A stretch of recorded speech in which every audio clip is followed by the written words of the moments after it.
Assalamualaikum warahmatullahi wabarakatuh.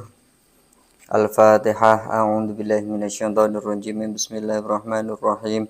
Alhamdulillahirabbil alamin arrahmanir rahim maliki yaumiddin. Iyyaka na'budu wa iyyaka nasta'in. Ihdinas siratal mustaqim. Siratal ladzina an'amta 'alaihim ghairil maghdubi 'alaihim waladdallin. Amin.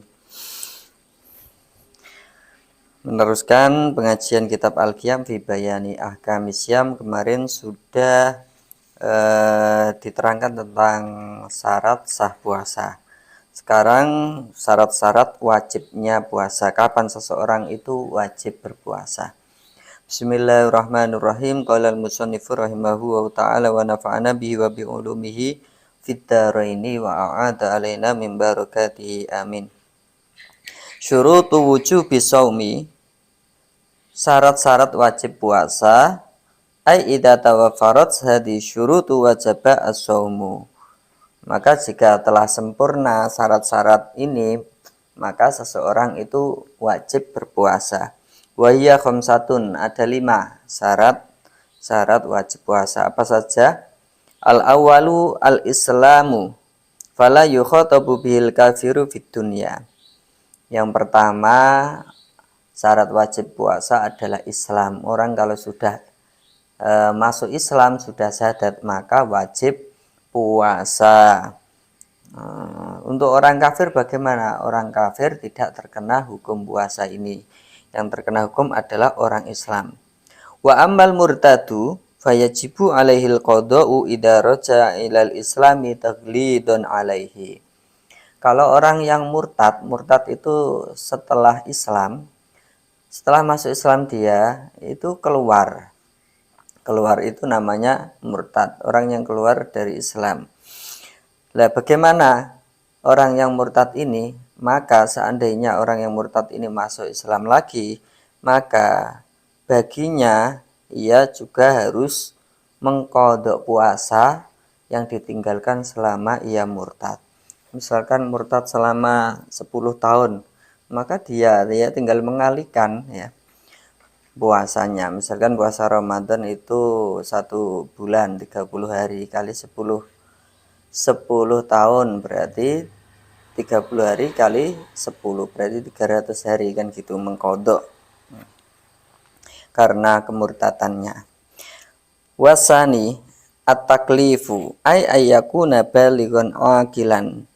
Yang kedua, syarat wajib puasa adalah taklif atau orang yang mukalaf. Mukalaf itu orang yang sudah balik dan berakal, itu mukalaf. Kalau mukalaf orang yang terkena hukum ya. Wa amma sabiyu fayajibu ala waliyi amrihi ayyamurahu bisawmi li sab'i sinin. Untuk anak-anak bagaimana? Ada seorang anak yang muslim. Bagaimana menyikapi anak-anak ini? Maka wajib bagi orang yang mengasuhnya, bagi walinya, untuk memerintah puasa jika sudah berumur 7 tahun. Punya anak umur 7 tahun, maka kita sebagai orang tua wajib memerintahkannya. Wa yadribahu idza tarakahu li asri sinina in ataqahu. Kalau sudah umur 10 tahun tidak diperintah lagi, maka kita memukulnya, tapi memukul yang tidak mencederai ya. Kita memukulnya jika anak tersebut sudah umur 10 tahun dan kuat untuk berpuasa. Kalau umur 10 tahun itu kalau sekolah itu kira-kira ya sekarang kelas 2 SD atau FI, kira-kira seperti itu. Asalisu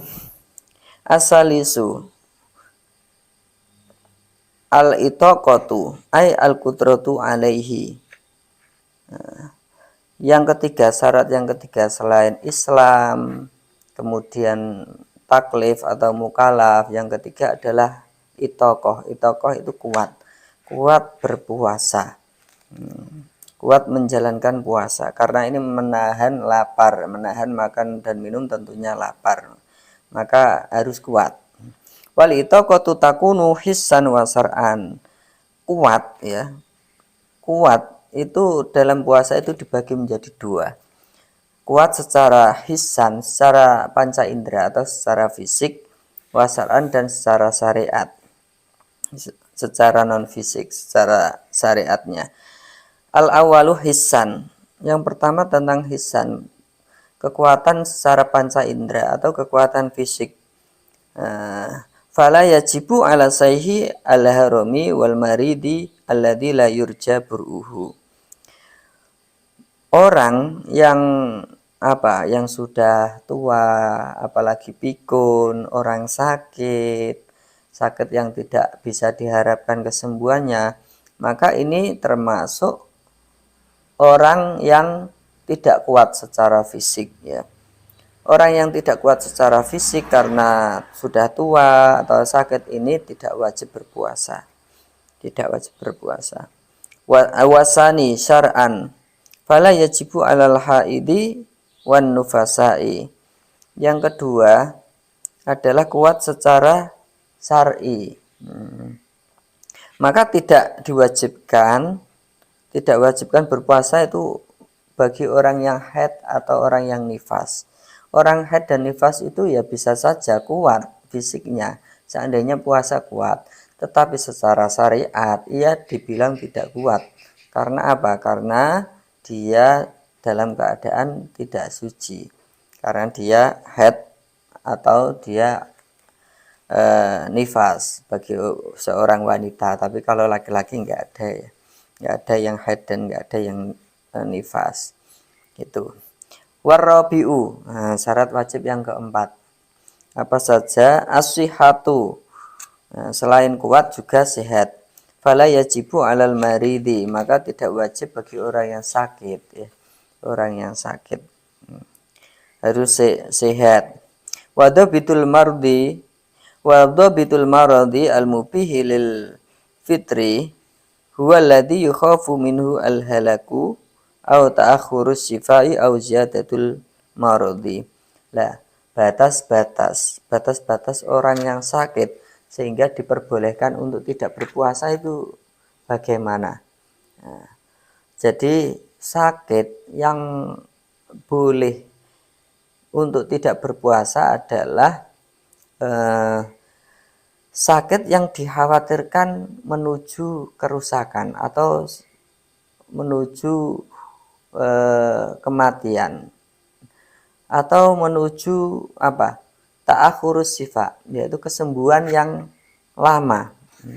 Kalau dibuat sakit itu bisa mati, kalau dibuat puasa ya. Kalau dibuat puasa itu bisa mati, kalau dibuat puasa itu bisa jadi lama sembuhnya atau bahkan bertambah sakit, ziyadatul maradi. Itu sakit yang diperbolehkan untuk tidak berpuasa. Sakit puasa yang bisa mengakibatkan kematian, lamanya kesembuhan atau bertambahnya sakit. Wadhalika ma yusamma mahdurat tayamumi. Dalam hal tayamum itu tadi untuk sakit-sakit yang diperbolehkan untuk tidak berpuasa itu dalam bab tayamun disebut mahdurat tayamumi, hal-hal yang menjadi udzur ketika tayamum. Wal khamisu al-iqamatu. Yang kelima orangnya mukim ya. Nah, syarat wajib orangnya mukim. Fala yajibu 'alal musafiri alladhi yusafiru safaran tawilan sama isnan wa samanina kilometrin mubahan. Orang tadi kan harus mukim. Lah bagaimana bagi orang yang perjalanan? Bagi orang yang melakukan perjalanan yang mana perjalanannya itu sepanjang 82 km dan perjalanannya itu bukan untuk maksiat, artinya perjalanan yang mubah, yang boleh, maka dia juga tidak wajib berpuasa. Artinya bisa untuk tidak berpuasa karena melakukan perjalanan sepanjang 82 km. Wa istaratu li jawazil fitri fis safar ayusafira qabla tulu'il fajr. Tetapi perjalanan yang sehingga seseorang diperbolehkan itu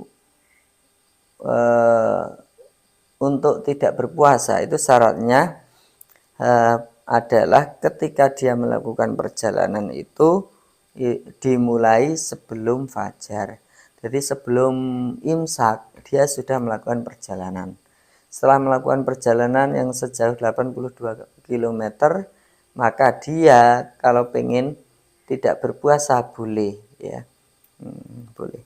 Wal afdalu as-saumu lil musafiri illam yasukka alaihi. Tetapi orang yang melakukan perjalanan atau seorang musafir itu lebih utama untuk berpuasa jika seorang musafir itu tidak masakot, tidak berat ketika menjalankan puasa tersebut. Sekarang kan kayaknya naik kendaraan itu kan nggak payah ya, misalkan di kereta juga enak, di bis juga enak. Jadi 82 km itu sejauh kalau di sini Randu Blatung sampai Mbabat ya. Blora sampai Lamongan itu sudah itu. Dan itu tidak lama, hanya 3 jam ya. Fa in saqqa fal fitru afdal. Jika seorang itu berat untuk berpuasa, maka lebih baik berbuka puasa. Saya kira cukup. Saya ulangi bahwa syarat-syarat wajib puasa itu yang pertama adalah Islam, yang kedua adalah mukallaf atau taklif, yang ketiga adalah kuat, yang keempat sehat, dan yang kelima adalah orang yang mukim. Saya kira cukup, semoga bermanfaat. Akhirul kalam.